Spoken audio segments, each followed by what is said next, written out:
Hello. I'm going to give the lecture over the US in the 1990s. Since this is a recording, I will speak rather quickly. That way you can rewind, fast forward, and pause as needed. We have two objectives. We want to understand the United States post-Cold War foreign policy. Second, we want to identify and explain the trials, scandals, and other events that captivated the American public during the 1990s. So, George H.W. Bush becomes the 42nd President of the United States. He previously served as the head of the CIA and the Vice President under Ronald Reagan. He started his career as a fighter pilot in World War II. It is during his presidency that the Soviet Union fell. In 1989, towards the tail end of his presidency, President Ronald Reagan gave a speech in Berlin demanding that the Soviets tear down this wall. Well, the Soviet Union didn't fall immediately, but the Soviet Union officially dissolved on December 31st, 1991, due to economic problems and political chaos. As a result, 15 nations were given their independence.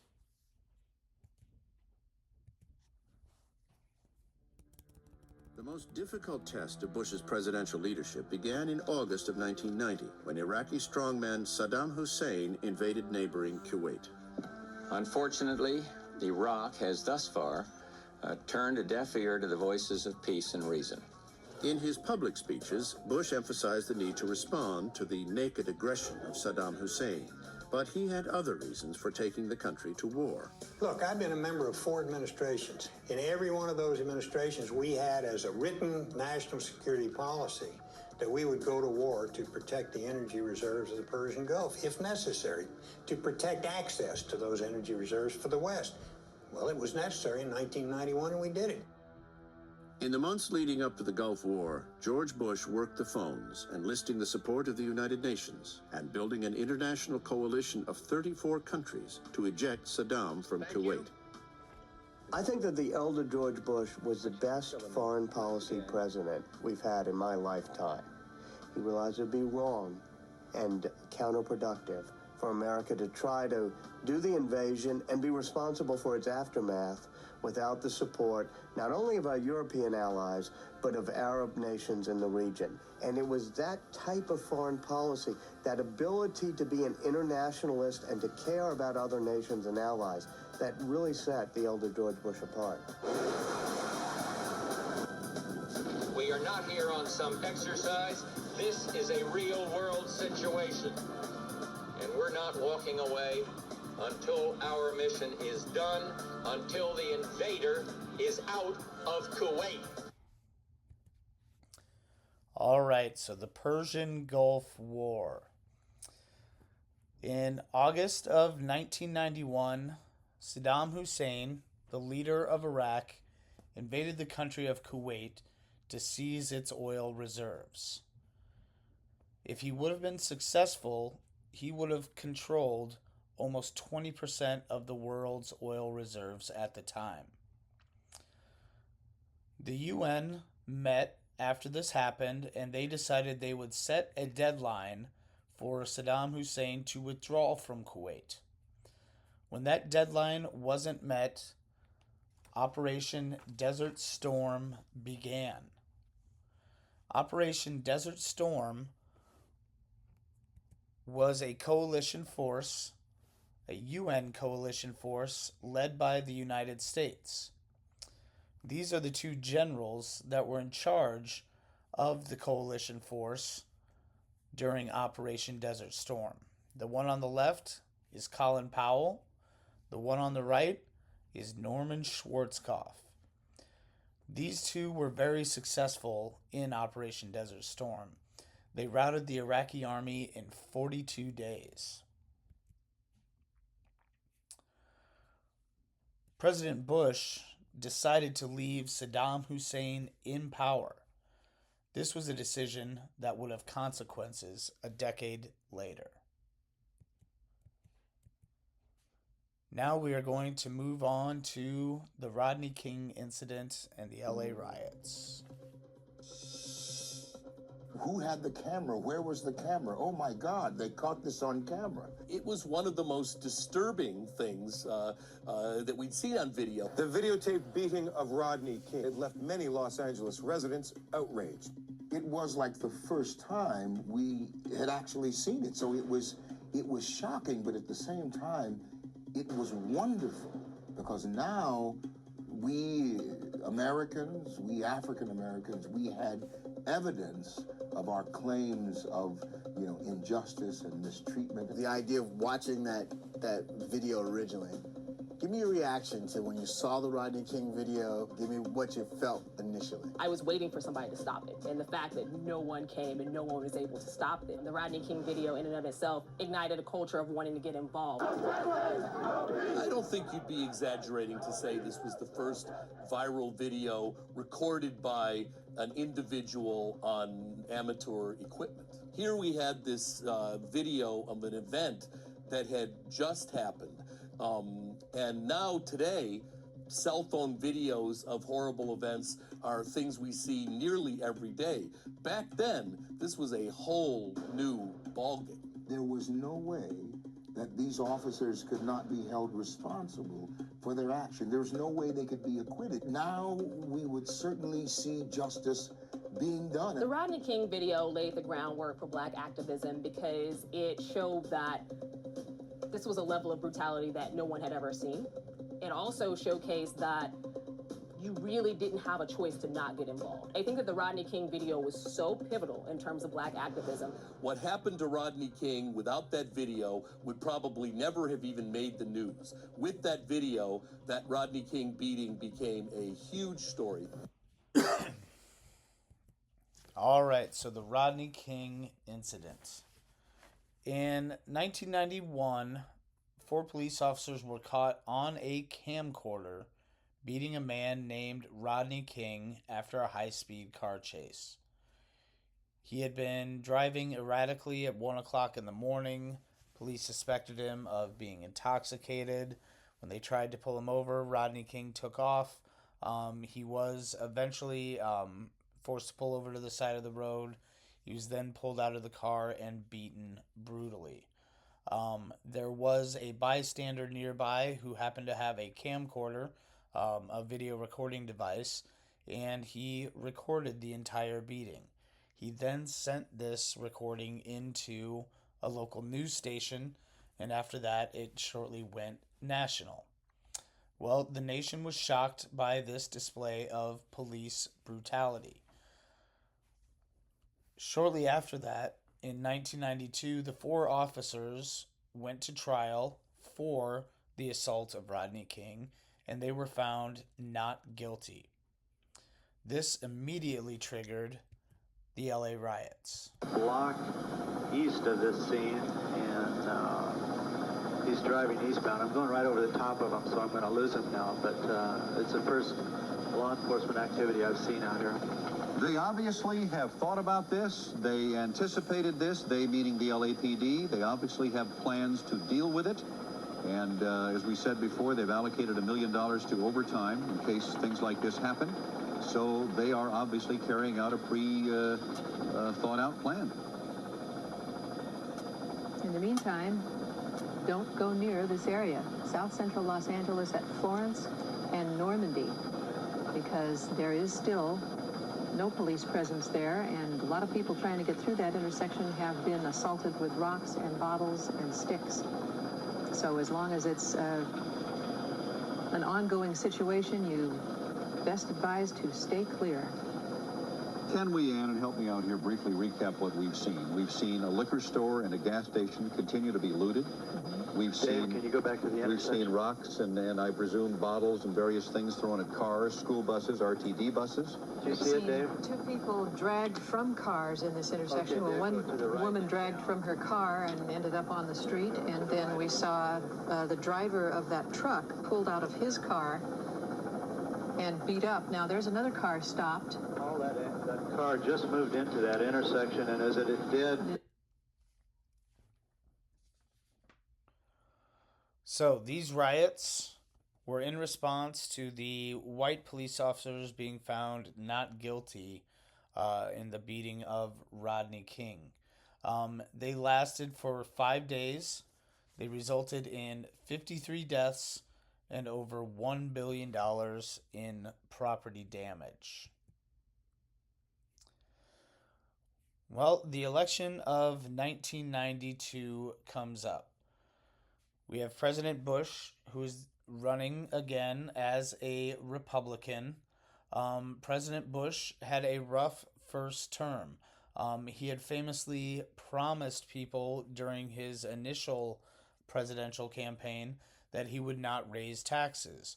Well, during his time in office, he did have to raise taxes, largely because of the Persian Gulf War. Well, people lost a lot of trust in President Bush because of this. Bill Clinton, he was a Democrat from Arkansas.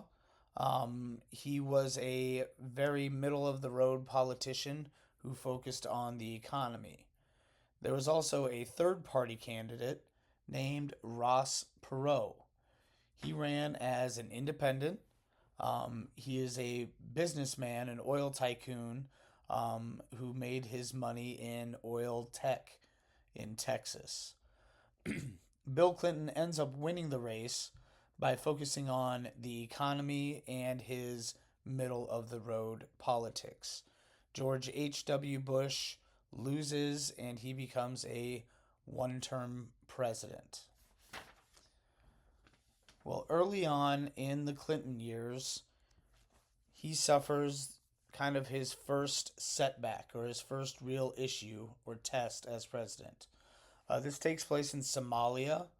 The country of Somalia is on the eastern coast of Africa.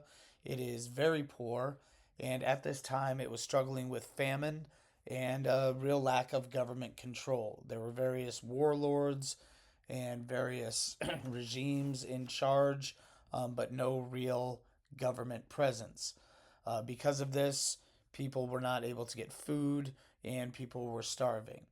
Well, the United Nations, led by the United States, were leading aid missions, trying to give food to the people of Somalia, and oftentimes these warlords and their soldiers would fire upon the food aid and even the people trying to get the food. So, on October 3rd, 1993, in the city of Mogadishu in Somalia, a mission to kidnap a warlord named Farah Aidid, A-I-D-I-D, turned into a catastrophe. The people of Mogadishu and the soldiers of the warlords were prepared for this. They saw the UN and US soldiers coming in on their helicopters and warned other soldiers, and they were able to mount an attack. During this attack, there were 18 U.S. soldiers that were killed. President Clinton, immediately withdrew all troops after this. This was kind of an embarrassment at the time for the United States military. Excuse me. There was also a large financial boom with the introduction of the internet. In the early 1990s, the internet was open to the public. Prior to that, it had been used by the government, mostly for military purposes, but in the 90s, it was open to the public. This created a financial bubble where many startup companies made millions of dollars very quickly. Companies that you don't really hear of anymore, like America Online, Ask Jeeves is another one that comes to mind. Even Amazon started out as just selling books. That's all you could buy. Um, a lot of these companies failed and eventually went bankrupt. A few of these companies, like the Amazon we know today, were very successful and made a lot of money on the introduction to the internet. Bizarre happenings in Los Angeles, and it all began with charges laid by L.A. police against O.J. Simpson in connection with the brutal slaying of his ex-wife Nicole and 25-year-old Ron Goldman. Simpson, charged with the 2 counts of murder, was supposed to surrender to L.A. police at 2 Eastern this afternoon, but failed to show up. He is now considered a fugitive from justice, and police are on the hunt. A car left O.J. Simpson's house, apparently on its way to the police station. Unconfirmed rumors had Simpson himself driving. According to L.A. Police Department, Simpson was indeed supposed to be on his way. Things went wrong from there. This morning, detectives from the Los Angeles Police Department, after an exhaustive investigation, which includes interviews of dozens of witnesses, a thorough examination and analysis of the physical evidence, both here and in Chicago, sought and obtained a warrant for the arrest of O.J. Simpson, charging him with the murders of Nicole Brown Simpson and Ronald Lyle Goldman. Mr. Simpson, in agreement with his attorney, was scheduled to surrender this morning to the Los Angeles Police Department. Initially, that was 11 o'clock. It then became 11:45. Mr. Simpson has not appeared. The Los Angeles Police Department right now is actively searching for Mr. Simpson.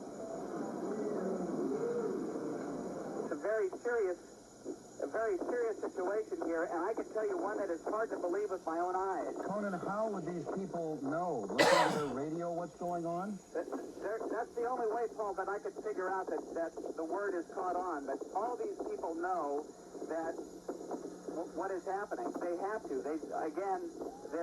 Some are actually entering the number 1 and number 2 lanes, yelling, waving their hands, trying to be part of something that is quite frankly very, very awful. Inside this vehicle, this Ford Bronco in Orange County right now, we understand from the CHP officer is O.J. Simpson. He is armed with a gun. Apparently he's holding a gun to the head of his friend, Al Cowlings, who owns this car, who also disappeared with O.J. this morning. The request is that O.J. see his mother. At this point, we're really not sure where she is located. Normally she lives in San Francisco, but she, again, is down here this week. After the Bronco, which is the worst thing they could do. Mark Coogan, are you able to hear us now? Look, there's one of the satellite trucks, so I think this is, in fact, is pulling up. He's pulling right up to his home. Scanners is that Mr. Simpson has a gun to his head and obviously is threatening suicide. Mr. Cowling, as he has done since this drive began an hour and 15 minutes ago, has been waving everybody off, telling them to stay back.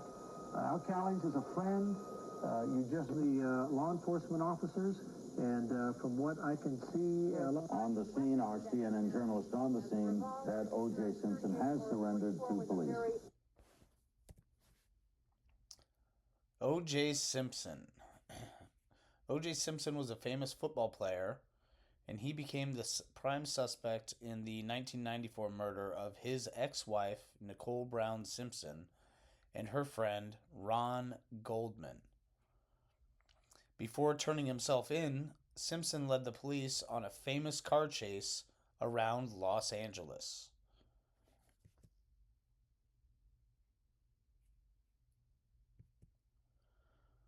A few months later, this becomes the trial of the century.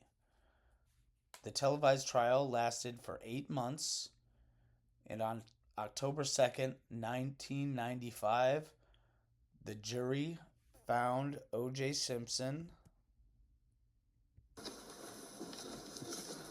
Mrs. Robertson. Superior Court of California, County of Los Angeles, in the matter of the people of the state of California versus Orenthal James Simpson, case number BA 097211. We, the jury, in the above entitled action, find the defendant Orenthal James Simpson not guilty of the crime of murder in violation of Penal Code Section 187A, a felony upon Nicole Brown Simpson, a human being, as charged in count 1 of the information. Superior Court of the State of California, County of Los Angeles, in the matter of the people of the State of California versus Orenthal James Simpson. We, the jury, in the above entitled action, find the defendant, Orenthal James Simpson, not guilty of the crime of murder in violation of Penal Code Section 187A, a felony upon Ronald Lyle Goldman, a human being, as charged in count 2 of the information. We, the jury, in the above entitled action, further find the special circumstance that the defendant, Orenthal James Simpson, has in this case been convicted of at least one crime of murder of the first degree and one or more crimes of murder of the first or second degree to be not true. Signed this second day of October 1995, Juror 230. Ladies and gentlemen of the jury, is this your verdict? So say you one, so say you all. All right, counsel.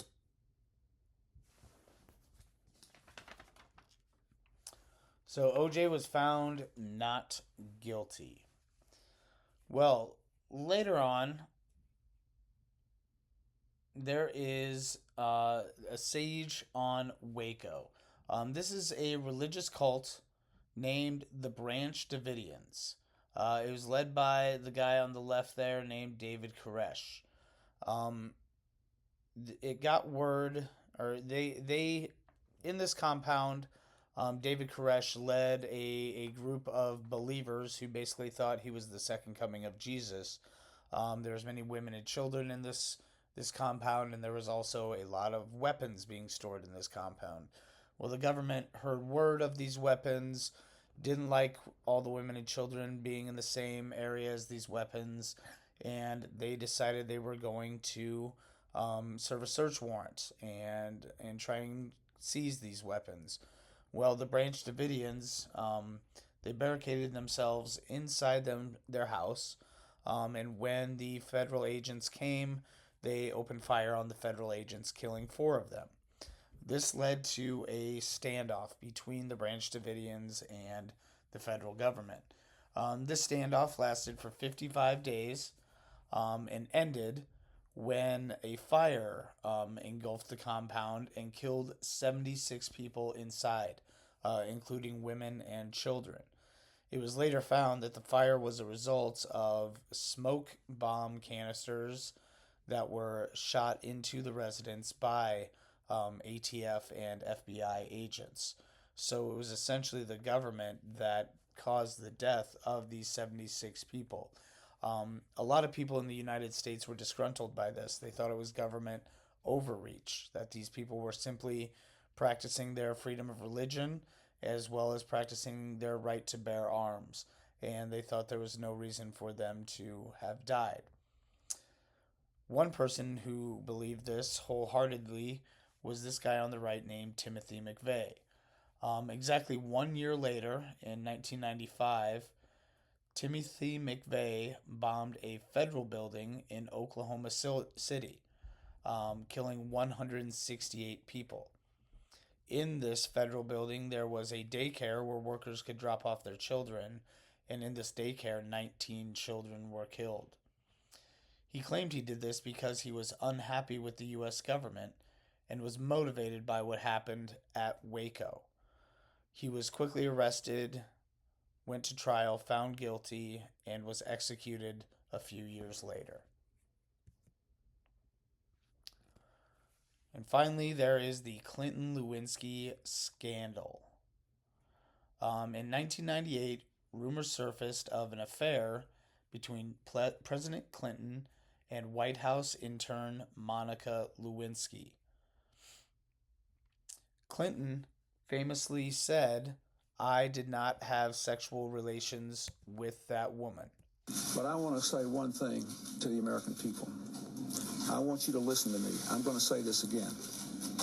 I did not have sexual relations with that woman, Miss Lewinsky. I never told anybody to lie, not a single time, never. These allegations are false. and I need to go back to work for the American people. Thank you.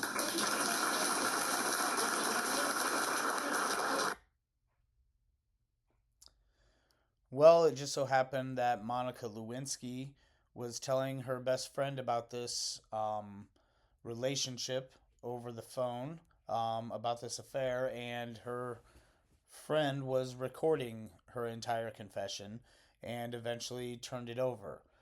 Well, Clinton was impeached by the House for lying under oath. Now remember, if a president is impeached, it doesn't mean they are automatically removed from office. They are essentially being charged with a crime. He was later acquitted by the Senate, meaning he was found not guilty, and he was allowed to finish his term. Good evening.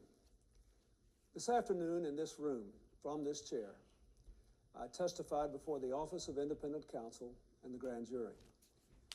I answered their questions truthfully, including questions about my private life, questions no American citizen would ever want to answer. Still, I must take complete responsibility for all my actions, both public and private. And that is why I am speaking to you tonight. As you know, in a deposition in January, I was asked questions about my relationship with Monica Lewinsky. While my answers were legally accurate, I did not volunteer information. Indeed, I did have a relationship with Ms. Lewinsky that was not appropriate. In fact, it was wrong.